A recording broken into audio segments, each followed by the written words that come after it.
escribe el profesor Penna. Escribe, nosotros los primeros 39 capítulos del libro de Isaías se lo atribuimos a él porque no tenemos ningún motivo serio para negarlo. ¿Van entendiendo? No es porque sabemos que lo escribió él. Los capítulos del 40 al 55 se lo atribuimos a alguien llamado Deutero Isaías, porque no sabemos quién es. Pero sí sabemos que fue escrito 2 siglos después del primero, de los primeros capítulos. Y el último capítulo se lo atribuimos a alguien llamado Trito Isaías porque no sabemos quién es y que escribió algunas décadas después del siglo. En el mejor de los casos, en el mejor de la hipótesis, el libro de Isaías fue escrito por 3 individuos que escribieron en el lapso de 250 años. Entonces, ¿por qué dicen que es el libro de Isaías? ¿Cómo se puede decir eso? Y sin embargo, todos creen eso actualmente. Pero no es así.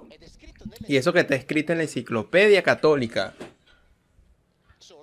Solamente que obviamente nosotros no leemos la Biblia, menos que menos vamos a leer obviamente la enciclopedia escrita por los estudiosos, pero es como les digo, es válido para todos los demás libros.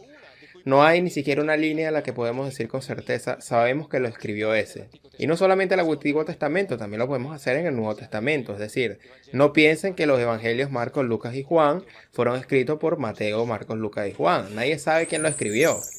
Es la tradición la que dice eso. Pero nadie lo sabe quién escribió eso. Hay miles de códigos evangélicos diferentes. Y no estoy hablando de los apócrifos, estoy hablando de los atribuidos a los cánones. Y no hay dos que sean iguales. Es decir, no hay dos códigos que sean iguales. Así que la raíz de esta religión, esto es lo que estamos viendo. Vamos bien hasta ahora. Pero yo quiero ser... Bueno. Esta religión se practica o se predica con todas sus verdades, entre comillas, las cuales deben ser, entre comillas, verdades de fe. Por lo tanto, por decirlo de alguna forma, verdades in facto, predicadas de una estructura jerárquica, porque, bueno, el 90% de los casos no conoce el idioma en el cual ese libro fue escrito.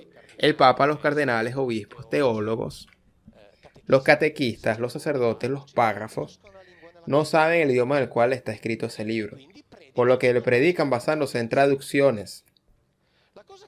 Y lo que me han dicho a lo largo de estos años es que bueno, pero usted que es traductor debe saber que cada traducción tiene algo de traición y no es perfecta. Buenísimo.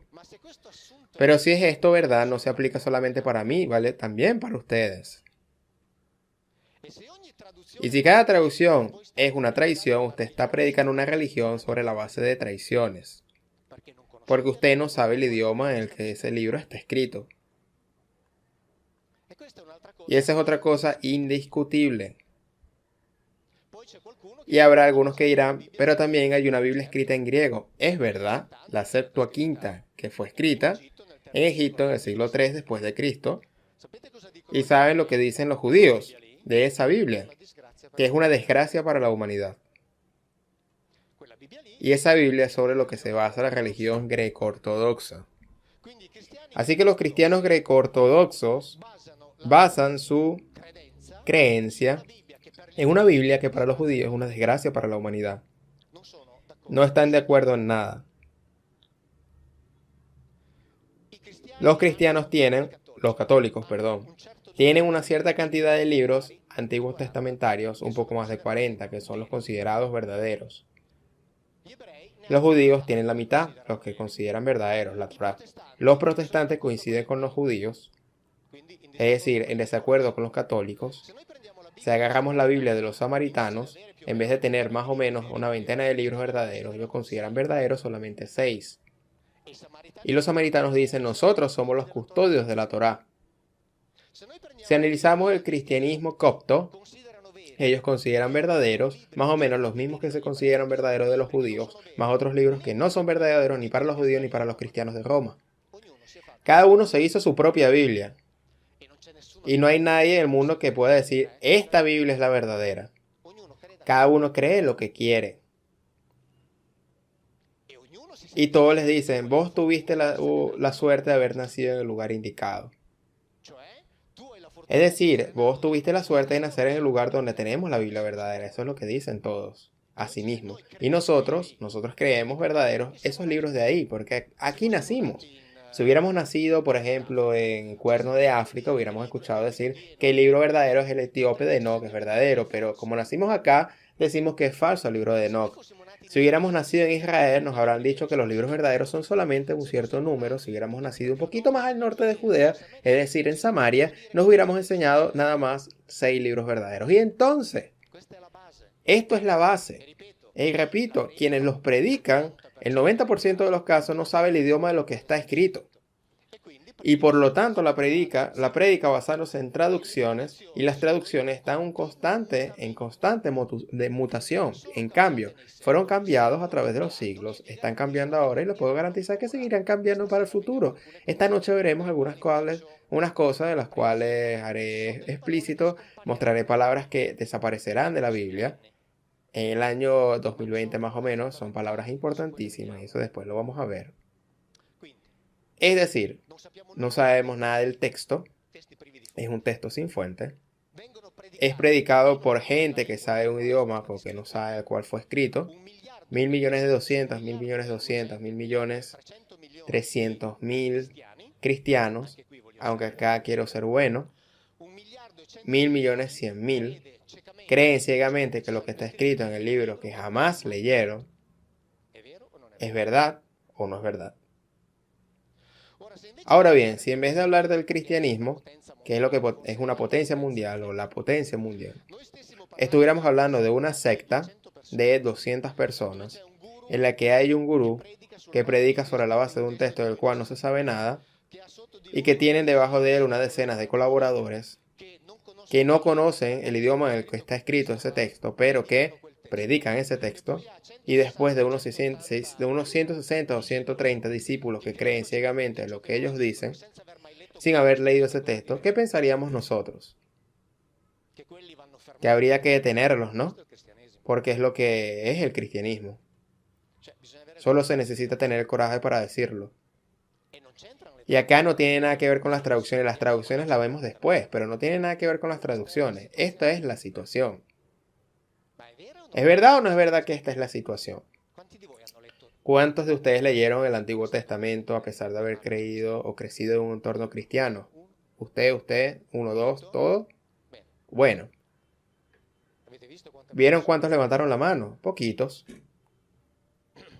Y normalmente creemos o se cree en ese libro que es predicado por personas que no saben el idioma original, está siendo predicado por partes cuidadosamente seleccionadas, por personas que no saben el idioma en el que fue escrito.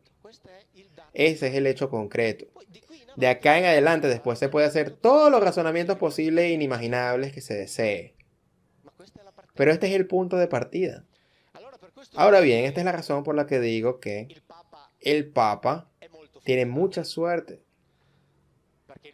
Porque el Papa dice, entre otras cosas voy a leer, hacer la guerra en nombre de Dios es blasfemia. Es satánico, dice el Papa. Josué capítulo 10, verso 28. Aquel mismo día Josué se apoderó de Maquedat y pasó el filo de la espada a la ciudad y a su rey, consagrándolos al exterminio junto con todos los seres vivientes que había en ella. No dejó a nadie con vida y trató al rey de Maquedat como había tratado al rey de Jericó. Luego Josué con todo Israel pasó de Maquedat a Libnat. El Señor puso la ciudad, el rey en manos del rey, que le pasó el filo de la espada con todos los seres vivientes que había en ello.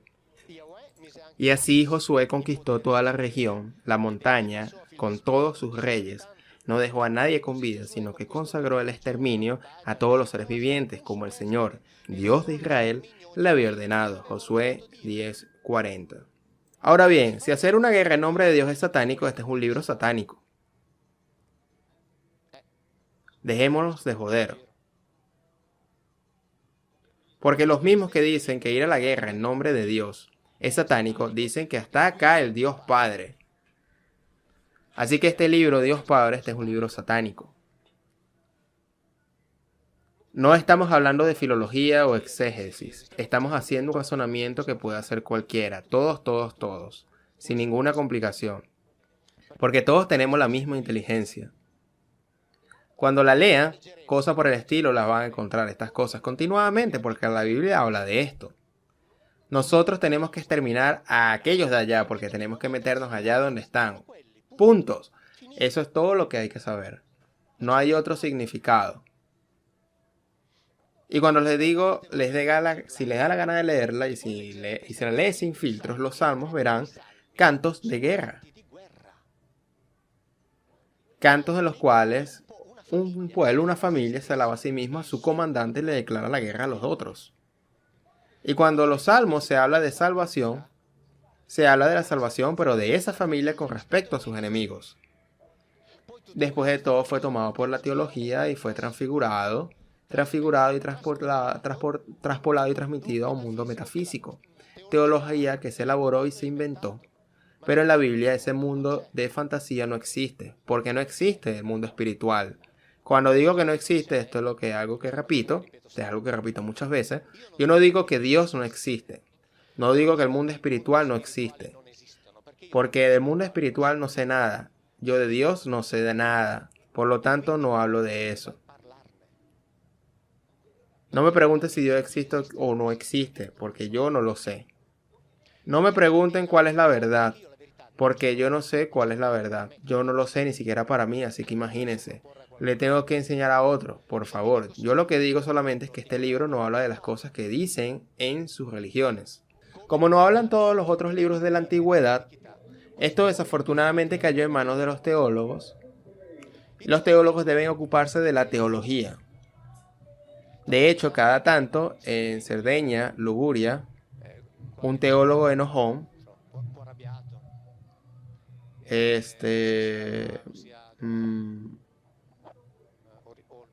bueno, ¿en qué estaba? Dijo, este tipo habla boludeces. Porque yo estudié teología. Bueno, por eso él estudió teología, yo estudié la Biblia. Que con la Biblia, con la teología no tengo nada que ver. Eso es todo. Hay una diferencia sustancial con la teología, importantísimo. Porque incluso si leen los estudiosos griegos publicados incluso en griego, en hebreo, en el idioma hebreo, no existe ninguna palabra que pueda considerarse Dios. No existe. En el idioma hebreo no existe la palabra crear. Porque para crear de la nada tampoco ni hablemos. Ok, hasta aquí termina el video. Solamente quiero dejar una reflexión. Se va a dejar o se deja enteramente las palabras de Mauro Viglino sin ninguna mutilación. A pesar de que él en sus propias palabras dice que la Biblia es un libro satánico porque así como se considera satanismo el hecho de asesinar a otros seres humanos mediante la guerra, al leer la Biblia se lee que este Dios Yahvé manda a hacer guerras santas en su nombre, por lo tanto hay que aplicarle el mismo nombre o la misma connotación a todos esos actos. Por eso Mauro Viglino habla de que la Biblia es un libro satánico. Aún así, desde este canal de Proyecto Orión no consideramos que toda la Biblia sea satánica o toda la Biblia hay que estigmatizarla, aunque tampoco esa fue la intención de Mauro Viglino. Solamente escogió la referencia del padre Francisco en ese entonces diciendo tal cosa de la guerra. Por lo tanto, quería dejar esta aclaración que en vez de mutilar aquellas cosas que quizás desde aquí no consideramos del todo así como dice Mauro Viglino, es preferible dejar completamente toda la intervención y que nosotros con nuestras propias luces escojamos que sí y que no nos parece de lo que dicen. De todas maneras, les sigo invitando a que siga viendo más contenidos de conferencias de Mauro Viglino compartidos aquí en Proyecto Orión. Hasta pronto.